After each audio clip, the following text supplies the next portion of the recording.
만약 우리나라엔 코스닥이 있다면 뉴스쇼에는 뉴스닥이 있습니다. 화요일의 코너 뉴스쇼 증권시장 뉴스닥. 오늘도 두 분 나오셨어요. 세밀정책연구소 허성모 소장님 어서 오십시오. 예, 안녕하세요. 바른정당 노원병의 당협위원장 이준석 위원장 어서 오십시오. 네, 안녕하세요.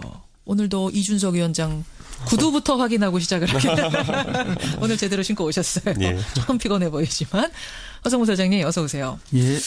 이번 주는 상한가 고르기가 더 어려우셨습니까? 하한가 고르기가 더 어려우셨습니까? 이번 주뿐만 아니라 이 정권 교체 이후에 상한가 고르기가 너무 힘듭니다. 상한가 고르기가. 자, 그러면 상한가부터 가보죠. 상한가. 이번 주 상한가. 어렵사리 고른 상한가 누굽니까? 국민의당 박주선 비대위원장을 상한가로 골랐습니다. 국민의당의 박주선 비대위원장, 국민의당의 수장, 이준석 위원장은요? 저는 송영무 국방부 장관 후보자를 꼽았습니다. 상한가를? 예. 그래요. 저 허성모 소장님 얘기부터 좀 들어보죠. 박주선 비대위원장 캐스팅 보트를 쥐고 있는 건 알겠는데 뭐 그것 때문에 고르신 거예요? 그렇죠. 뭐 그것 때문이기도 한데 그동안 박지원 의원에 가려가지고 존재감이 거의 없었는데 이번에 비대위원장 맡고 인사청문회 하면서 비로소 언론의 주목을 받는데 그 핵심에는 준여당의 역할을 하겠다. 이 발언 때문에 물론 뭐 이제 자유한국당으로부터는 뭐 사꾸라 이중대 이런 이야기를 들었지만 비난을 받았지만 오히려 이제 호남 유권자들이나 국민들로부터는 스탠스를 제대로 잡은 것이 아닌가 하는 그런 이제 기대감을 또 좀 받은 거죠. 준 여당의 역할을 앞으로 하겠다라는 이 말을 이제 박주선 비대위원장이 그렇죠. 한 건데. 준 여당이라는 것은 준의 방점이 찍히는 게 아니고 예. 여당의 방점이 찍히는 거거든요. 그래요. 그러니까 결국은 뭐가 다른 거예요? 문재인 정부에 협조할 것은 제대로 협조하겠다. 물론 비판도 때로는 하겠지만 예. 그래서 이제 협조에 더 방점이 찍혔다 봅니다. 물론 당내에서는 호남 중진들하고 그다음에 이제 수도권의 소장파들 사이에 지금 계속 의견이 엇갈리고 예. 또 강경한 소장파들의 목소리 때문에 뭐 인사청문회다 뭐 그다음에 예산 추경이다 이런 거에 반대 목소리가 강하게 나오지만 결국은 반대하고 안 해줄 듯 하지만 예. 결정적인 순간에 도와줄 거다. 그런 느낌을 많이 받고 있거든요. 그래요. 그러면서 존재감, 캐스팅 보드의 역할을 높여가면서 그러면서도 국민들로부터 특히 호남 유권자들로부터의 예. 지지도 받아가는 그런 전략을 택한 것이 아닌가 해서. 근데 그 준여당이란 말을 한 다음에 우리 준여당 하겠다란 말 한 다음에 더불어민주당 추미애 대표가 아니 준여당 선언하셨으면 장관 인사부터 도우세요. 이런 말을 하고 나서 국민의당 안에서 굉장히 좀 분란이 있었다면서요. 그렇게 될 수밖에 준여당이란 말 없죠. 괜히 했다 막 이렇게. 그러니까 추미애 대표가 타겟을 잘못 정한 거죠. 준여당 했으니까 도와라 하고 오히려 박주선 비대위원장을 타겟을 한 거 아닙니까? 그렇게 하지 말고 오히려 타겟을 소장파들한테 해가지고 아니 당신들 왜 그러느냐 어른들이 다 그렇게 잘 정했는데 좀 도와주세요 이렇게 가야 되는데 타겟 설정을 잘못했기 때문에 오히려 내부 분란이 생길 수가 있다. 오히려 도우려는 사람을 좀 곤란하게 그렇죠. 명각하면 박주선 대표는 그렇게 되면 내부로부터 비난도 받고 추미애 대표로부터 비난도 받게 되니까 안팎으로 협공을 당하는 그런 옹색한 위치가 돼버리잖아요. 그러니까 이제 그것은 추 대표님께서 약간의 타겟을 잘못한 거다 이렇게 봅니다. 허 소장님은 박주선 비대위원장의 준여당이라는 방향 설정 옳았다고 본다. 상한가. 이준석 위원장 어떻게 보세요? 박주선 위원장이요? 예. 어제 제가 공교롭게 어떤 행사에 가가지고요. 이제 여당 대표, 여야 대표들이랑 또 이낙연 총리님 오신 걸 한번 봤는데. 예.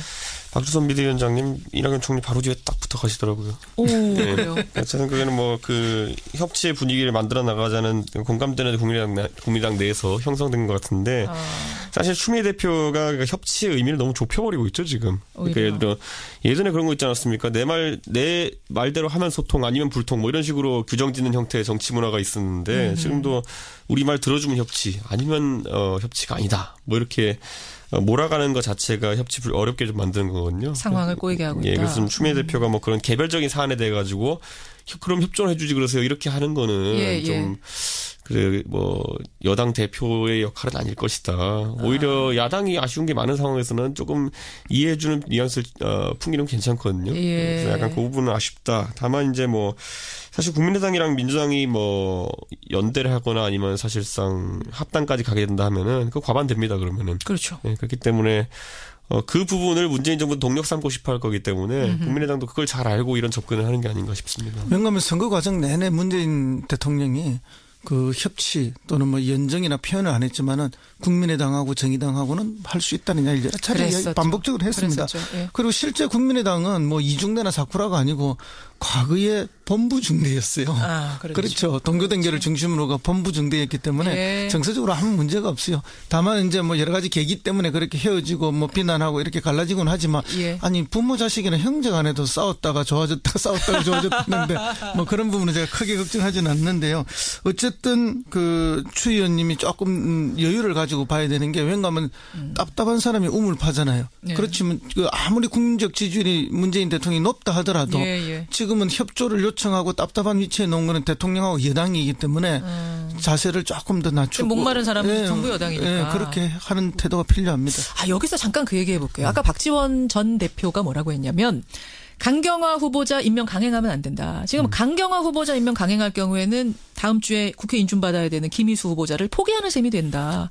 강경화냐 김희수냐 해서 강경화 밀면 김희수 포기이자 동시에 앞으로 남은 30명의 인사청문회 뭐 이런 사람 저런 사람 많은데 다 난관일 거다. 동의하세요?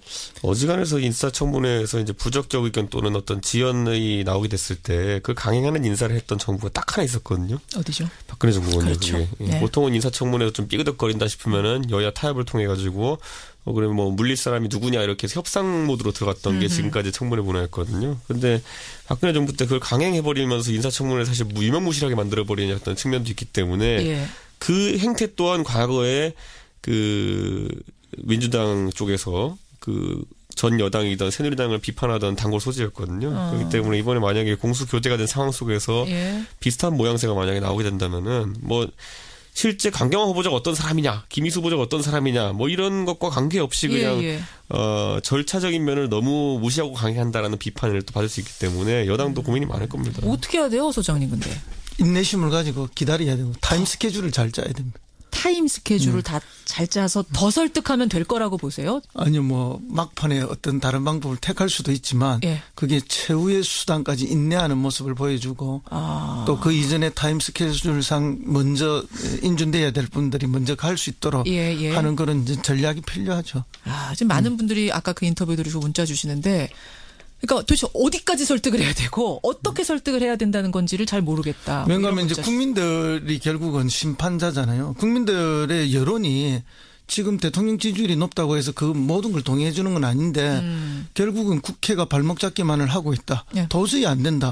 이건 대통령이 어떻게 해도 상관없다라는 정도까지 여론의 압력이 차올라와야 되는데 그 압력이 차올라올 때까지를 청와대가 못 기다리면 청와대가 먼저 조금 무너지게 되는 거죠. 압력밥솥에 압력이 가득 차서 저절로 그렇죠. 뚜껑이 열리는 그 순간까지를 기다릴 줄 알아야 되고 물론 뭐 이준석 위원장이 이야기하는 그런 식의 해법도 있지만 이번에는 반드시 또 그런 해법으로 가야 된다 이런 거는 아니에요. 저는 이런 얘기를 드리고 싶은 게 그 예를 들어 야당 입장에서 이 문법을 봤을 때 어떤 게 있냐면요.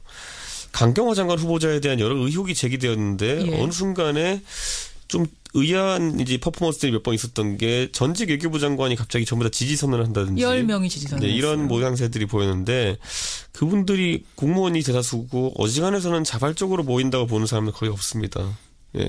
그러면요? 뭐 의혹제기 이런 수준은 아니지만 그렇지만 어쨌든 이런 걸 하면서도 그분들도 하면서도 정권이 어떤 스탠스인가 만약에 뭐 강경화 후보자를 만약에 지명 철회할 분위기가 조금이라도 있다면은 섣불리 나서지 않습니다. 그분들 개인의 명예나 이런 게 있기 때문에 그렇기 때문에 여권의 모 관계자가 그냥 강한 시그널을 줬다. 우리는 강경화로 끝까지 간다. 이런 정도의 정보는 공유된 상황에서 그러니까 뭐 그걸 기획했다는 게 아니라 이 정도 정보는 공유된 상황에서 확신해 갖고 움직였다는 얘기이기 때문에 그게 야당에 던지는 메시지라는 것은 야당이 뭐라 하든 우리는 강경화 밀어붙이겠다. 야당을 더 자극한 거라고 보세요. 약간은 뭐 답은 정해져 있다. 너는 우리 따라오면 된다라는 식의 어떤 뉘앙스가 풍긴 게 좀 있다. 이게 야당에서 받아들이는 문법이기 때문에 저는 그런 부분도 좀 기획하는 데 있어가지고 좀 너무 이 경직된 모습 보이지 않았으면 좋겠다. 사실 강경화 후보자에 대한 여론은 좀 개선되는 모양새를 보였거든요. 그런데 그 와중에서 그걸 통해서 한 번에 더 개선시켜서 아까 말한 야당에 대한 압력을 만들어내기 위해서 어느 누군가가 정부에서 좀 잘못된 시그널 하나 던진 게 아닌가. 국민 설득 작업을 하려고 한 것이 오히려 야당은 더 화나게 되는 꼴이 될 수도 있다. 물론 국민들 입장에서 봤을 땐 이런 어떤 정치 공학이나 이런 건 보고 싶지 않으시겠지만은 또 반대로 또 뭐 이쪽 당이고 저쪽 당이고 다 여당 해보고 하지 않았습니까 전부 다? 그렇죠. 그럼 대충 이런 상황에서는 어떤 문법으로 이게 동작하는지 감을 잡습니다 보면은. 알겠습니다. 저는 그런 부분을 좀 간과하지 않았으면 좋겠습니다. 예, 잠깐 오늘 뭐 주제 아니었습니다. 그 얘기 잠깐 했고요. 이준석 위원장은 상한가로 송영무 국방부 장관 후보자를 말씀하셨는데 네. 아직 인사청문회도 안 했잖아요. 벌써 상한가입니까? 저는 그러니까 협치라는 것이 어떤 것인가라는 것에 약간 예. 고민해보다가 그 우리말 들어주면 협치 아니면 협치 아니다. 이런 게 모델이 돼서는 안 됩니다. 그러다 보니까 이번에 송영무 국방장관 후보자를 보면서 눈에 띄었던 게 뭐냐면 송영무 후보자가 그 중앙일보였던가요? 뭐 일간지랑 인터뷰하면서 이 사드 배치에 대해 가지고 문재인 정부의 지금까지 입장은 좀 다소 뭐 철회 또는 철수를 좀 약간 염두에 둔 형태로 움직였다고 보는 분들이 많았는데 예. 송영무 국방장 후보자가 한 얘기가 뭐냐면 우리가 돈 주고 사서 배치할 수 있다는 뉘앙스를 풍겼어요. 그러니까 송영무 후보자는 사드 배치에 적극적으로 찬성했던 인물인 거죠. 그렇죠. 그래가지고 그 방식이 지금은 미군의 어쨌든 공여를 받아가지고 이렇게 하는 방식이라면은 예. 사드를 우리 돈을 사서 만약에 운용하게 되면은 예. 미사일 방어에 대한 어떤 기능성을 유지함과 동시에 중국이 가장 우려하는 이게 어떤 미국의 의도대로 다른 형태로 사용될 수 있는 것에 대한 그런 해법을 제시할 수 있기 때문에 예. 또 하나의 대안으로 물론 이거 이렇게 하자는 건 아니고 이런 대안도 검토할 수 있다는 취지로 이제 송영무 국방장 후보가 얘기했는데 예. 이게 의미하는 게 뭐냐면요. 이게 유승민 후보가 2년째 지금 얘기하고 있는 사드는 해법이에요. 같은 얘기예요. 예, 그러니까 사드를 실제로 사서 운용하게 되면은 예. 이 부분이 좀 우려가 적어지지 않겠느냐. 물론 구체적인 디테일로 가면은 미국이 팔겠냐부터 시작해서 여러 가지 문제가 있을 수 있겠지만은 그렇죠. 결국 접근법 자체에 대해 가지고 좀 다양성을 열어준다라는 거는 예. 그러면 바른정당 같은 경우에는 이 부분에 있어서 바른정당의 당론과 일치하는 부분이 있기 때문에 찬성이군요. 이 당론을 들고 같이 한번 논의해보자 자세로 갈 수 있는 거죠. 협치가 이렇게 되는 것이다. 그렇죠. 그러니까 저는 어느 느낌이냐면 다소간의 입장 전환이 있을 수는 있겠지만은 또는 뭐 좀 유연성을 갖추는 형태로 돼서 원래 좌파 지지층을 좀 깎아먹을 수도 있겠지만은 예. 이런 공간을 열어주면은 바른정당 입장에서 협상의 장으로 들어와야지 이게 밖에서 비판만 할 수 있는 상황이 아니게 되는 그런 거거든요. 의미에서 잘 뽑은 후보자다. 저는 그래서 이게 송영무 장관 후보자 개인의 소신인지 아니면 이런 인사를 함에 있어가지고 문재인 대통령께서 이런 걸 보고 하신 건지 고려한 건지 모르겠지만은 모르겠지만. 딱 이걸 보면서 저도 바른정당 소속으로서 예. 아 그래 저 정도로 유연한 자세를 갖춘 어떤 안보에 대한 토론 현장이 만들어지면은 이거 협치에 한 발 담글 수 있겠다는 생각을 하게 되는 그러셨어요. 게 있더라고요. 허 소장님. 예, 뭐 굉장히 어려운 문제인데요. 예. 어쨌든 뭐 그런 걸 고려해서 국방장관으로 내정한 것은 아니다. 이렇게 이야기하는 게 지금 현재로서는 맞겠죠. 그리고 이제 사드와 관련해서는 바른정당 보면서 한 건 아닙니다. 이제 사드와 관련해서는 전략적 모호성이 여전히 필요하기 때문에 예. 왜냐하면 그것이 우리의 국익을 극대화할 수 있다고 보기 때문에 뭐 저도 그런 의견이 여러 의견 중에 해법 중에 하나일 수는 있다라고 보는데 그것이 다는 절대 아니다라는 걸 말씀을 드리고 예. 아이고 정말 이건 힘든 사드는 정말 힘든 사드는 정말 예, 힘들어요. 예. 정말 힘든 문제예요. 어쨌든 바른정당을 생각해서 후보자를 낙점한 건 아니지만 결과적으로는 바른정당에게도 같이 얘기해보자. 협치의 공간으로 끌어들이는 좋은 결과였다. 그렇죠. 좋은 후보자였다. 근데 이제 송영무 국방장관 내정자는 어쨌든 뭐 폭은 굉장히 넓은 것 같아요. 그래요? 어제 인터뷰에서 북계라는 표현도 썼잖아요. 그럼 이거는 또 전통적 오랜만에 들어요, 전통적 북계. 지지자로부터 굉장히 비난을 받을 수 있는 용어를 썼는데 예. 또 사실은 이제 청문회 통과를 고려해 본다면은 예. 또 보수적인 분들에게 신뢰를 주는 또 표현이거든요. 자유한국당에서는 또 좋아할 수도 있는 그렇죠. 표현이고. 그러니까 이제 이분이 나름대로 굉장히 전략적인 고민을 많이 하고 있는 것이 아닌가 그런 느낌은 듭니다. 알겠습니다. 그런 의미에서 상한가 송영무 국방부 장관 후보자 주셨어요. 하한가로 갑니다. 하한가. 허성무 소장님 하한가. 예, 저는 자유한국당의 정우택 대표님을 오늘 하한가로 뽑았습니다. 정우택 원내대표. 이준석 위원장은 하한가 누구 주시겠어요? 저는 그 자유한국당 내에서 이제 친박 하는 분들 두 분. 예. 한 분은 정우택 원내대표, 한 분은 친박. 완전 다른 얘기인 게 정우택 대표는 친박 예. 아닙니다. 그렇긴 해요. 제가 누구부터 물어볼까요? 허 소장님. 예, 지금 뭐 어쨌든 그 대통령이 협치와 이런 이야기를 하면서 뭐 밥도 먹고 청와대에 초청도 하고 이래 했는데 예. 그 한 번 갔다 오고 난 이후에는 모든 것이 이제 반대를 위한 반대만을 지금 하고 계시잖아요. 그러니까 총리 인준에서부터 다 지금 계속 반대를 하고 계신데 예. 지금 그래서 이제 협치의 길이냐 대결의 길이냐 해서 셀프 왕따의 길을 지금 택한 거 아니에요. 그러니까 협치도 아니고 대결도 아니고 셀프 왕따의 길을 간다고 생각하세요? 물론 뭐 궁극적으로는 대결인데 셀프 왕따의 길을 좀 선택했다. 방향 잘못 잡았다? 발음 잘못 잡은 거죠. 이게 꼭 협치는 아니라도 정권 예. 초기에는 좀 도와주는 척, 예. 협조하는 척 이렇게 하면서 몇 가지 해줘야 돼요.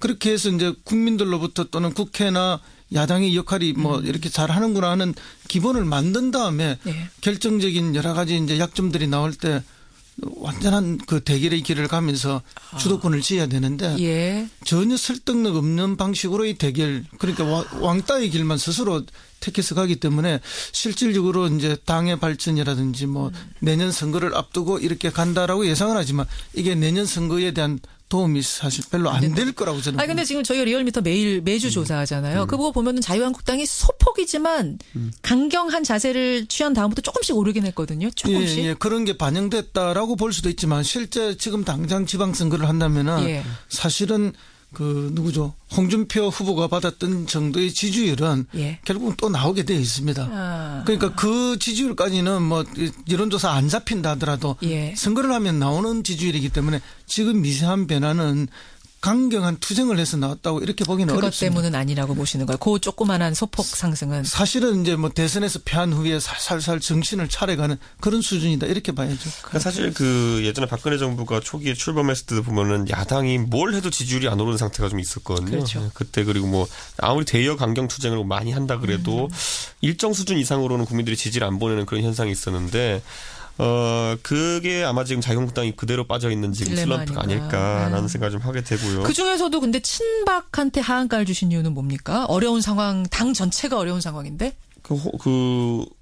사실 좀 애매해진 게요. 이게 친박은 우두머리가 누군지도 약간 이제 불투명한 상황이 돼버렸어요. 네. 그러니까 물론 과거에 이제 그 지주라고 하면 박근혜 대통령이었지만은 지금 뭐 정치 활동할 수 없는 상황이고 그렇죠. 그러다 예. 보니까 이제 이 사람의 유산을 물려받아서 누가 할 것이냐 이걸 두고 이제 경쟁이 펼쳐져야 되는데 상속자가 될 수 있는 사람이 지금 없습니다 현재로서는. 뭐 홍문종, 원유철 이런 분들, 김진태 의원 뭐 이런 분들?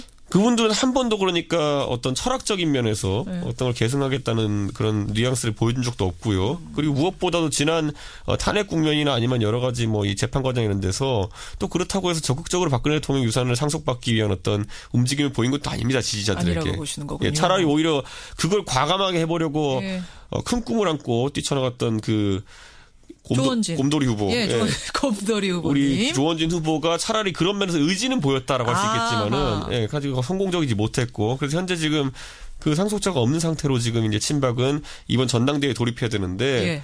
뭐 전당대회에서 지금 전략도 없는 것 같고 후보가 누구인지 잘 모르겠는 것 같고 언뜻 보면은 나중에 가장 마지막에 그 배를 탄 원유철 대표가 친박 후보인가, 뭐 홍문종 후보가 친박 후보인가, 다들 이제 그 후보조차도 단일화가 안 되는 상황이기 때문에 혼란을 겪고 있는 거예요? 그럼 내부에서도? 교통정리할 사람이 없는 거죠. 네, 교통정리할 사람이 없는 거기 때문에 제 생각에는 아마 다음 이번 전당대회에서 예. 친박이 소멸할 가능성이 이제 보인다. 친박이 소멸까지 불과 몇 개월 전까지만 해도 가장 강력한 게 아니요, 파였는데. 충분히 가능한 게요. 과거에 그 노무현 정부가 사실 좀 낮은 지지율로 마감한 뒤에 예. 그 다음에 전당대회 할 때 보면은 예. 친노를 한동안 소멸했었어요. 노무현 대통령의 비극적인 서거 이후에 다시 살아나기 시작한 거지. 그때 그 전까지는 뭐 손학규 대표라든지 뭐 이런 분들이 패족이라고 당의 했었죠. 사실상의 얼굴로 이제 활동하게 되고 그 동안은 좀 휴직을 가졌는데 그렇죠. 친박도 이제 비슷한 패스를 한동안 겪을 것으로 이렇게 보입니다. 그런 의미에서 하한가 그렇게 해주셨어요. 예, 오늘 상한가와 하한가, 상한가 보도에는 국민의당 박주선 비대위원장과 송영부 국방부 장관 후보자, 하한가 보도에는 자유한국당 정호택 원내대표 친박 올리면서 두 분과 인사 나누겠습니다. 두 분 고생하셨습니다. 다음 주에 뵐게요. 네, 감사합니다. 뉴스당 세미래 정책연구소 허성모 소장, 바른정당 이준석 노원병 당협위원장이었습니다.